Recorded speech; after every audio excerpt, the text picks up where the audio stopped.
Góðan daginn úr nýju íbúðinni. Hvar á ég að byrja? Við flugum frá Íslandi og aftur út til Stokkólms síðasta sunnudag. Í dag er föstudagur. Og strax á mánudaginn þá fékk ég bara ógeðslega flensu. Ég segi nú kannski ekki að ég sé búin að liggja fyrir alla vikuna en ég er samt búin að vera bara drulluveik. Það er svo sem blessing in disguise af því þá er ég bara búin að vera heima og við erum búin að koma okkur svona frekar vel fyrir á nýja staðnum. Ég ætlaði að vera rosalega dugleg og sýna ykkur, þú veist, þegar við værum að kaupa allt og eitthvað en ég er náttúrulega bara búin að vera grounded heima og Stulli er búin að fara og kaupa flest eða við keyptum það á netinu. Þannig að já, eins og ég segi, það er föstudagur og það er yfirleitt pizzakvöld hjá okkur á föstu, mjög oft allavega. Og að því við erum föstu heima út af mér, þá ætlum við að hafa bara ógeðslega kósí kvöld heima og baka pizzur. Og svo veit ég ekkert hvað verður helgina. Ég er nú svona að hressast nógu mikið þannig ég held ég geti alveg farið eitthvað út úr húsi helgina. Þó það væri nú ekki nema göngutúr. Ég var búin að ákveða að ég ætla að sýna ykkur hvernig ég geri pizzadegið okkar. Af því að það er the world's best pizza dough. Ok, kannski ekki alveg, en það er mjög nice pizzadeg. Ok, hér höfum við the ingredients. Og ég nota alltaf uppskrift sem ég fann á Google. Sem er ósköp einföld.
Ég viðurkenni skytu.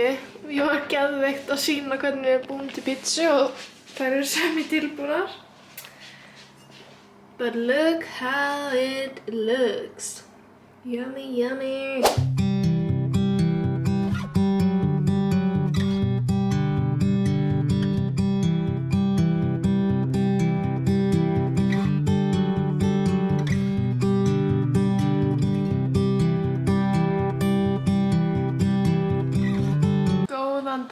Eins og kannski sést er ég ennþá lasin. Oh my god. Allt svona í Svíþjóð með perubragði er sko chef's kiss. Ok, ég myndi kannski ekki segja að ég væri ennþá alveg veik, en ég er svona að fara varlega daginn minn í dag. Ég er ennþá drullu kvefuð, en þú veist, mér líður aðeins betur og ég held ég sé ekki með hita. Ég er mjög determined að vera frísk á morgun af því mér langar svo út. Það er sturlað veður í dag. Við erum að tala um svona 24 og heiðskírt. Og ég er inni. Ég ætla bara að reyna eins og ég get að njóta þess að eiga bara svona kósí heimadag þó ég sé búin að eiga ansi marga þannig í röð. Ég er bara að þvo og kannski ætla að þrífa aðeins hérna eftir, það þarf að ryksuga og eitthvað. Svo ætlum við að gera heimagert pasta í kvöld og það finnst mér svo gaman þó að ég geri minimal of the work. Þá gerum við okkar eigið þegar við séum þetta 100 sinnum. Við gerum okkar eigið pastadeig, kúlu og Stulli gerir yfirleitt held ég tagliatelle úr því og ég held við ætlum að gera salsiccia trüfflupasta. Name something better. En já, ég sé til hvað ég vlogga í dag.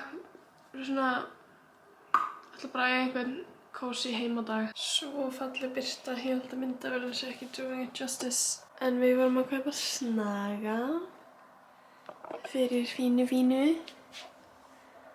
Minn orðinn aðeins veðrari en Stilla. En þetta ógeðslega fínt, ég ætla að sýna ykkur þetta úr þessi sjónarhorni. Ég lá í hérna og var bara, damn, this is cozy. My usual job in the kitchen.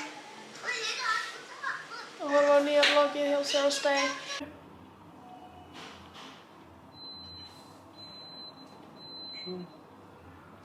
Svo skulum við taka þetta saman. And there we have it. Salsiccia. Hvað heitir sveppurinn hana? Truflupasta. Fyrir ykkur sem búið í Sverige, það þetta góða olía.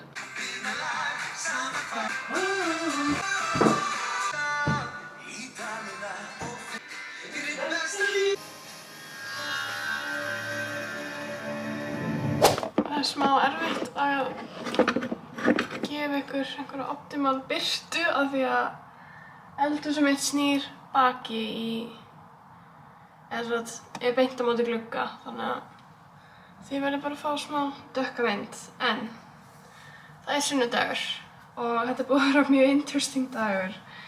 Við fórum í smá svona vintage húsgagnaleit af því okkur langar í skeng nákvæmlega hér og einhvern svona flottan, bara svona old wood dæmi.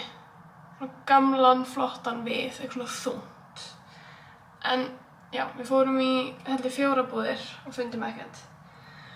Og eftir þennan litla búðarleiðangur okkar, sem var síðan ekkert svo lítill, þá bara dó ég á sófanum.